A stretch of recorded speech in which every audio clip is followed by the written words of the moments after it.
আসসালামু আলাইকুম ভাই লোক। আজকে 24/7/2025 এই মুহূর্তে আপনারা চাইলে নর্থ মেসিডোনিয়াটা বেশি বেশি ট্রাই করতে পারেন, কারণ ইতিমধ্যে নর্থ মেসিডোনিয়া যারাই কাজ করতেছে সফলতা আসতেছে, আমাদেরও সফলতা আসতেছে।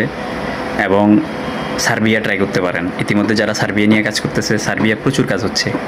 ভালো এজেন্সি পাইলে এখনই নর্থ মেসিডোনিয়া এবং সার্বিয়ার জন্য ট্রাই করতে পারেন, কারণ এখন ট্রাই করলে আপনারা খুব সম্ভাবনা খুব বেশি আপনারা 2025 সালের ডিসেম্বরের মধ্যে ফ্লাইট করতে পারবেন।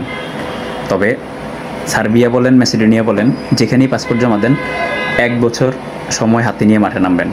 আপনার 6 মাসের মধ্যে আপনার কাজ হয়ে যেতে পারে, অথবা 1 বছরে গিয়ে ঠেকতে পারে।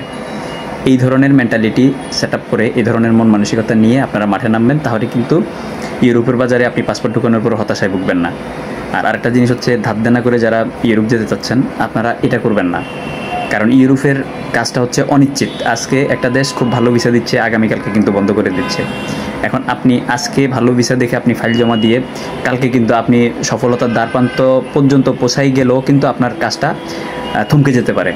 সেজন্য ইউরোপের জন্য, যে কোনো দেশের জন্য আপনি সেনজেনের জন্য ফাইল জমা দেন আর নন সেনজেনভুক্ত দেশের জন্য ফাইল জমা দেন, আপনি ধরে নেবেন যে এটা একটা অনিশ্চিত যাত্রা, অনিশ্চিত গন্তব্য। 100% শিওর শট বলতে কোনো শব্দ নাই ইউরোপের ক্ষেত্রে।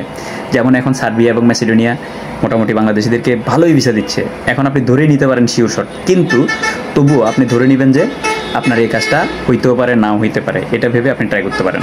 বর্তমানে বাংলাদেশিরা যারা ইউরোপের জন্য আবেদন করবেন, আমি মনে করি আপনারা নর্মাল রেটে সার্বিয়া মেসিডোনিয়ার জন্য আবেদন না করে আপনারা তুলনামূলকভাবে গতানুগতিক ধারার বাইরে যে রেটটা অথরাইজেশনের মাধ্যমে অনেকে কাজ করে দিতে পারতেছে, একটু রেটটা একটু বেশি, হয়তো সেনজেনের রেটের কাছাকাছি, ওই রেটে কাজ করবেন, তাহলে আপনারা সফল হবেন।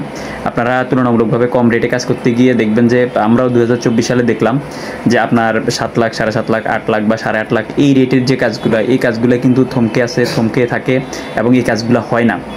তো আপনারা সেজন্য জেনে বুঝে ভেবে চিনতে ভালো এজেন্সি পাইলে আপনারা ট্রাই করবেন, সফল হবেন। কারণ এই মুহূর্তে আমি মনে করি, যেহেতু কাজ করতে গিয়ে দেখতেছি প্রতিবন্ধকতা আসে, আমার ব্যক্তিগত অভিমত যেটা বা পার্সোনাল ওপিনিয়ন এবং এক্সপিরিয়েন্স হয়েছে, যেটা কাজ করতে গিয়ে দেখলাম যে এখন সার্বিয়া এবং মেসিডোনিয়ার বাজারে ফাইল ঢুকানোর কোনো বিকল্প নাই। যদি আপনি ভালো এজেন্সি পান, এখনই আপনি ট্রাই করেন সার্বিয়া এবং মেসিডোনিয়ার জন্য।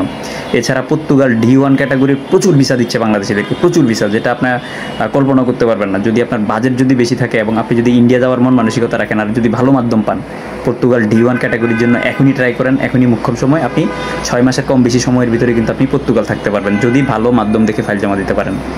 এছাড়া বর্তমানে রোমানিয়া বাংলাদেশিদেরকে প্রচুর ভিসা দিচ্ছে। তবে বাংলাদেশ থেকে যারা আবেদন করবেন, ইন্ডিয়াতে গিয়ে লস খাওয়ার মন মানসিকতা নিয়েই আপনারা ফাইল জমা দিবেন, কারণ ইন্ডিয়াতে গিয়ে ইন্টারভিউ হবে। ইন্টারভিউতে ওরা যদি মনে করে আপনাকে ভিসা দিবে, আর মনে না করলে দিবে না। সেজন্য একটা ঝুঁকি আছে ভেবে আপনারা ট্রাই করতে পারেন। তবে রোমানিয়া বাংলাদেশিদেরকে ভিসা দিচ্ছে। তাছাড়া বর্তমানে স্লোভেনিয়া, স্লোভাকিয়া এগুলো বাংলাদেশিদের জন্য দ্বার উন্মুক্ত করে দিয়েছে। ভালো এজেন্সি পাইলে যারা ধরেন স্লোভেনিয়া অথবা স্লোভাকিয়া নিয়ে কাজ করে, সেনজেনভুক্ত এই দুইটা দেশ, ফাইল জমা দিতে পারেন, সফল হবেন। কারণ আপনার স্লোভেনিয়া দেশটা 2 বছরের টিআরসি কার্ড দিয়ে দেয়, এটা একটা অ্যাডভান্টেজ। আপনি ইন্ডিয়াতে গেলে আপনার পাসপোর্টে স্টিকার লাগবে না, কিন্তু তারা 2 বছরের টিআরসি কার্ড দিয়ে দিবে। তো এই দেশগুলো নিয়ে কাজ করতে পারেন। বর্তমানে আপনারা চাইলে ওগুলা ট্রাই করতে পারেন। তারপরে বর্তমানে বাংলাদেশ থেকে মঙ্গোলিয়াতে অনেকেই লোক পাঠায়, তবে ওখানে গিয়ে দেখায়, যেহেতু নতুন শ্রমবাজার, আগে গিয়ে দেখেন যে লোকজনগুলো যাচ্ছে, যাওয়ার পরে লোকগুলো যদি ভালো থাকে তাহলে আপনারাও প্ল্যানিংয়ে করতে পারেন। বর্তমানে বাংলাদেশিদেরকে আপনার মালয়েশিয়াতে কলিং ভিসা ছাড়াও, কলিং ভিসা তো বন্ধ এখনও, ওইভাবে কার্যক্রম শুরু হয় নাই, হবে সামনের দিকে। স্পেশাল ক্যাটাগরিতে কিছু ভিসা হচ্ছে, যেমন আপনার পাম বাগানে, প্লান্টেশনে যারা কৃষিকাজ করেন বা হার্ডওয়ার্কিং করতে অভ্যস্ত, তারা ট্রাই করতে পারেন। এগুলো 3 লাখ 3.5 লাখ টাকার মধ্যে ভালো এজেন্সি পেলে আপনারা জমা দিতে পারেন। কাজ হচ্ছে জঙ্গলের কাজ, পাম বাগানের কাজ। এছাড়াও স্পন্সরের আরও কিছু কাজ হচ্ছে মালয়েশিয়াতে। তো আপনারা যারা কলিংয়ের জন্য অপেক্ষা করছেন, আপনারা কলিংয়ের জন্য অপেক্ষা না করে আপনারা চাইলে ভালো এজেন্সি পাইলে এই যে মালয়েশিয়ার এই কাজগুলো করতে পারেন। বর্তমানে সংযুক্ত আরব আমিরাতের ভিসা বন্ধ, আপনারা চাইলে সংযুক্ত আরব আমিরাতে আপনারা স্পেশাল ক্যাটাগরিতে কিছু কোম্পানির ভিসা হচ্ছে, আপনারা চাইলে এই কোম্পানিগুলোতে আপনারা ট্রাই করতে পারেন, ট্রাই করে আপনারা যেতে পারেন। তবে সংযুক্ত আরব আমিরাতের ক্লিনারগুলোতে আপনার বেতন দেয় 950 দেরাম বা 1000 দেরাম, থাকা কোম্পানি খাওয়া নিজের, ওভার টাইম সহ ধরেন 1200-1300 দেরাম আসে।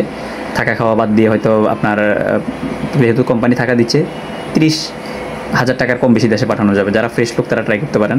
বর্তমানে সৌদি আরবে কিছু আরামকো প্রজেক্টে কিছু কোম্পানিতে লোক নিয়ে যাচ্ছে, তো এগুলোতে ট্রাই করতে পারেন। ধন্যবাদ। প্রবাস এবং প্রবাসী রিলেটেড নিত্য নতুন তথ্য এবং আপডেট পেতে আমার আইডিটি ফলো দিয়ে আমার সাথে যুক্ত থাকার জন্য বিশেষ অনুরোধ রইল। আসসালামু আলাইকুম রহমতুল্লাহ বারাকাতুহু।